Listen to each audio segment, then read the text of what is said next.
Text evidence. Can you prove your answer?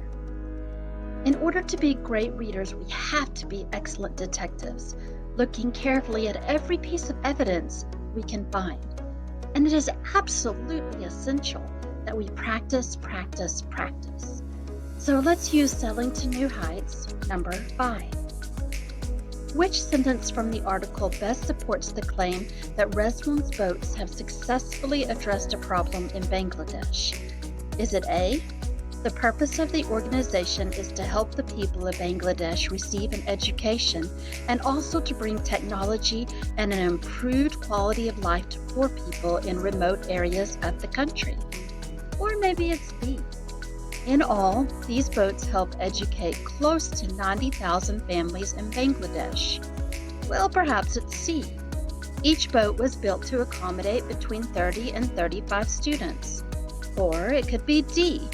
Students study using solar lamps that are charged during the day at stations near the river. All right, so what do we do first? Well, let's analyze and understand the question. Which sentence from the article best supports the claim that Rezwan's boats have successfully addressed a problem in Bangladesh? So we have to focus on Rezwan's boats, extremely important, and we have to make sure that it proves that it's successful. And we also need to make sure that it addresses a problem in Bangladesh. Well, what was our problem? Yes.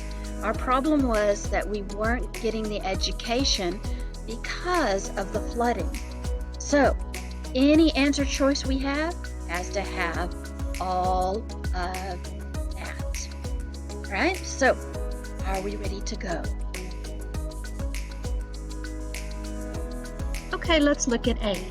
The purpose of the organization is to help the people of Bangladesh receive an education and also to bring technology and improve quality of life to poor people in remote areas of the country. Okay, so we're going to look and see, does it have all of the aspects?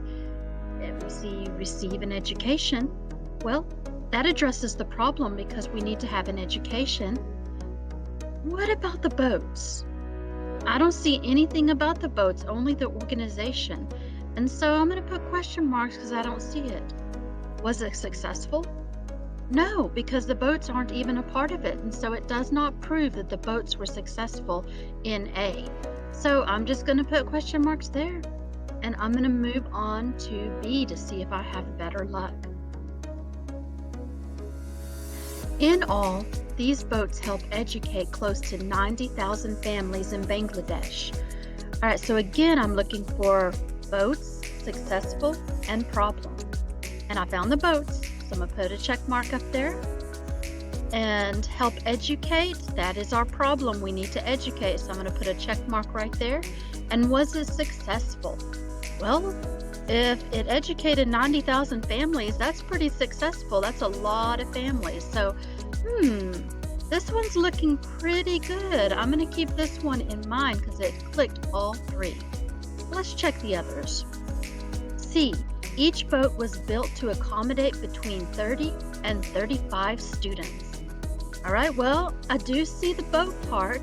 So far, so good. I'm going to put my check mark on there. And then, did it address the problem of the educating? Well, it accommodated between 30 and 35 students, and that does address the problem with educating. So I'm going to put a check mark by my problem. And was it successful? I don't see anything about it being successful. But this one's tricky because it has 2 out of the 3. Let's test the last one. Students study using solar lamps that are charged during the day at stations near the river. Do I see anything about the boats? No. What about the problem? Not there. What about, was it successful? No, it has nothing to do with that.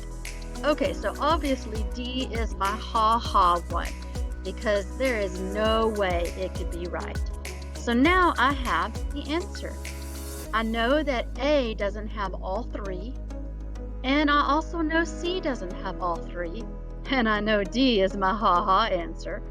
And so I'm left with B, which has all three. And Woo! I have used my evidence to figure out my answer. Great job being detectives, students.